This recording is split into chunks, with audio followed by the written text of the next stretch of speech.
7:59 de la mañana. Vamos a seguir, por supuesto, intentando entender qué ocurre en el mundo, pero también a través de la historia. Y para eso ya está con nosotros Sebastián Chumbe, el mapa de Sebas, nuevamente aquí en Buenos Días, Perú. Vamos a hablar de los conflictos postsoviéticos. ¿Cómo estás, Sebas?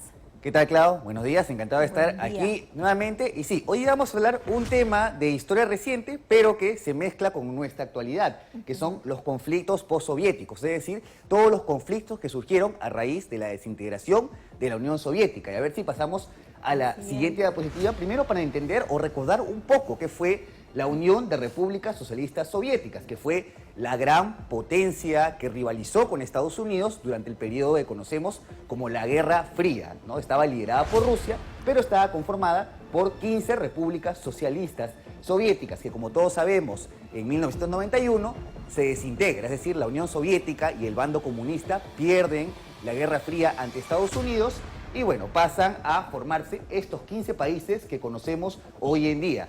Y ahorita justamente vamos a hablar de los conflictos que surgieron a raíz de este hecho histórico. Y a ver si pasamos a la siguiente diapositiva. Lógicamente, el más conocido de todos y el que ahorita está más vigente es el de Ucrania y el conflicto en el Donbass, que es justamente toda esta región en la cual es de mayoría habla rusa, que quería una independencia para después anexarse a Rusia y que bueno, ya sabemos las consecuencias de estas diferencias lingüísticas y étnicas, ¿no? Una guerra que ya se va llevando aproximadamente la vida de 100.000 personas, pero que como tal había comenzado en realidad en el 2014, ¿no? Con la recordada anexión de la península de Crimea, ¿no? Con un referéndum que se había considerado como ilegal.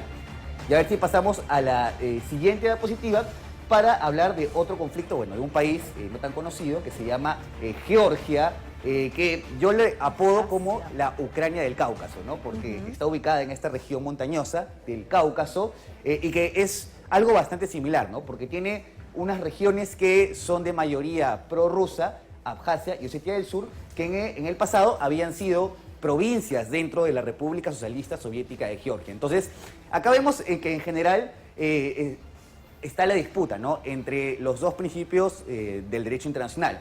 El uti possidetis iuris, es decir, lo que posees seguirás poseyendo, es decir, Georgia le corresponde todo este territorio, pero por libre determinación de los pueblos, ¿no? Como estas dos repúblicas están basadas en pueblos ajenos al georgiano, han buscado su independencia. Y de hecho aquí hubo una guerra también, no muy conocida, en el año 2008, en el cual Rusia invade el país en apoyo de estas dos repúblicas separatistas. Y a diferencia de Ucrania, esta guerra sí fue vencida por Rusia y en un periodo bastante rápido, porque después de todo Georgia era un país mucho más chiquito y mucho más fácil de invadir, ¿no? Y al igual que Ucrania, Georgia también busca un acercamiento y un posible integración a la alianza militar liderada por Estados Unidos, la OTAN. Y a ver si pasamos a la siguiente diapositiva para ver el siguiente conflicto que es Moldavia, en el cual yo le apodo la Ucrania latina, ¿no? Porque resulta que en Moldavia hablan el rumano, que es un idioma que se parece bastante al español y por lo tanto también es considerado como un país latino. Y también tiene una región separatista que es esta de acá, Transnistria, que de hecho su nombre proviene porque es la zona que está más allá del río Dniester, que también está poblada por rusos étnicos y que también se ha proclamado como un país independiente, ¿no? El país de Transnistria. Y acá hay algo bastante interesante que se relaciona con Ucrania, ¿no? Porque Moldavia está acá y probablemente el objetivo de Putin era avanzar por todo el sur de Ucrania para llegar hasta la región de Transnistria y también poder anexarla. Y de hecho también es otra de las razones por las cuales Moldavia también busca su anexión a la Unión Europea y a la OTAN, ¿no? Para sentir una mayor seguridad nacional. Y a ver si pasamos a la siguiente diapositiva, ¿no? El tema de los países bálticos, que son tres países, Estonia, Letonia y Lituania, que ya se han unido efectivamente tanto a la Unión Europea como a la OTAN y que en el pasado habían sido países independientes, fueron anexados por Rusia o por la Unión Soviética durante la Segunda Guerra Mundial y que actualmente son los tres países que más temen y que justamente son los que más condenan la invasión a Ucrania. Porque hay una curiosidad geográfica acá que les hace tener ese temor, ¿no? Que es este de acá, se llama el Corredor Suwalki, porque este es la única frontera terrestre entre Lituania y el resto de la OTAN, y, que en este caso Polonia, que está separado por este exclave que es territorio integral de Rusia y Bielorrusia, que como todos sabemos es un aliado férreo de Vladimir Putin, ¿no? Entonces, acá hay un miedo de que si cierran este corredor, estos 3 países podrían volver a ser anexados muy fácilmente por Rusia, ¿no? Porque también son países pequeños y que son fáciles de invadir, ¿Y ¿no? quién podría cerrar ese corredor? Si es que las tropas rusas pasan por Bielorrusia y ocupan todo este corredor, quedarían aislados esos 3 países y podrían volver a ser atacados por la Federación Rusa.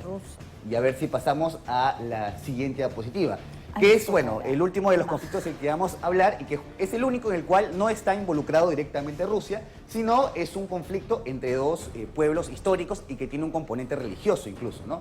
Tenemos a Armenia, que es, de hecho, históricamente el primer país que llegó a adoptar el cristianismo como religión oficial, un país antiquísimo, y Azerbaiyán, que es un país musulmán, ¿no? Resulta que hay un conflicto por esta región acá, que se llama el Nagorno-Karabaj, pero que también fue ocasionado durante la era soviética, porque era un territorio históricamente habitado por armenios cristianos, pero que era considerado como una provincia dentro de la República Socialista Soviética de Azerbaiyán. En 1991 se independizan, este país quería, ese territorio proclama su independencia con miras a unirse a Armenia, pero hay una descontinuidad geográfica, ¿no? Entonces se hacía sumamente complicado. Entonces surge una guerra entre estos 2 países. La primera guerra en 1994 la gana Armenia y ocupa todo este territorio, ¿no? Que incluía tanto el Nagorno-Karabaj como un corredor para poder estar conectados con sus compatriotas armenios de Artsakh. Pasan los años y en el 2020 también ocurre una guerra no muy sonada, ¿no? Todos estamos con las mascarillas en la pandemia y estos 2 países inician una guerra a gran escala. En este caso, Azerbaiyán es el que gana la guerra y ha logrado anexar todo este territorio y expulsar a los armenios, ¿no? Entonces, esto es muy interesante porque es definitivamente de todos los conflictos que hemos hablado el más probable. Yo diría que hasta un 90% de probabilidades que va a haber una tercera guerra en Nagorno-Karabaj, ¿no? Como acá vemos los políticos de estos países, ven muy probable una nueva guerra porque los azeríes quieren anexar todo el territorio y lógicamente los armenios tienen un antecedente histórico, ¿no? Que en 1915 habían sido víctimas de un genocidio en donde murieron 1 millón de personas, ¿no? Entonces se sienten inseguros de que pueda volver a ocurrir una tragedia como esta, ¿no? Y bueno, estos han sido los conflictos del día de hoy. No sé si cuál es el parecido más interesante de todos o cuál es sobre alguno que tenga alguna duda. Bueno, en realidad el más vigente, ¿no? Que nos sigue haciendo contar pérdida humana y demás. Y yo justo quería regresar, bueno, ya no sé si podemos regresar a ese mapa, pero sí preguntarte, ¿no? ¿Cuál va a ser en algún momento el punto de inflexión con lo que está ocurriendo en Rusia? Entre Rusia y Ucrania. Bueno, en realidad yo diría que ya se convirtió en una guerra de desgaste, ¿no? Porque Ucrania va a seguir teniendo el apoyo de Occidente. Y aquí hay un tema, ¿no? O sea, más o menos para entender que en geopolítica no hay ni buenos ni malos, ni intereses. O sea, yo me he puesto a analizar y pienso que Estados Unidos, de querer, ya podría acabar con la guerra, porque ya podría mandarle todo el armamento suficiente para poder vencer a Rusia, ¿no? Y la guerra se ha quedado estancada en esta región, en la región del Donbass. No lo hace porque probablemente lo que busca en Ucrania es generar más deuda a medida que se convierta como una especie de país vasallo, ¿no? De país al cual pueda invertir y poner todas sus empresas en el caso de que gane la guerra, ¿no? Y bueno, en el caso de Rusia, bueno, tampoco es que le importe mucho la vida de las personas porque es el que está yendo, metiendo sus tanques para destruir ciudades y arrasar con poblaciones enteras. Bien, Sebas, ¿dónde te encontramos? ¿Siguen creciendo tus seguidores en las redes sociales? Sí, bueno, ya en mi canal principal, que es el Mapa de Sebas en YouTube, y en mis redes alternas, Sebas el del Mapa en Instagram y Mapa de Sebas en TikTok, donde también estoy sacando todo tipo de contenido. Perfecto. Gracias por haber estado esta mañana con nosotros, Sebas.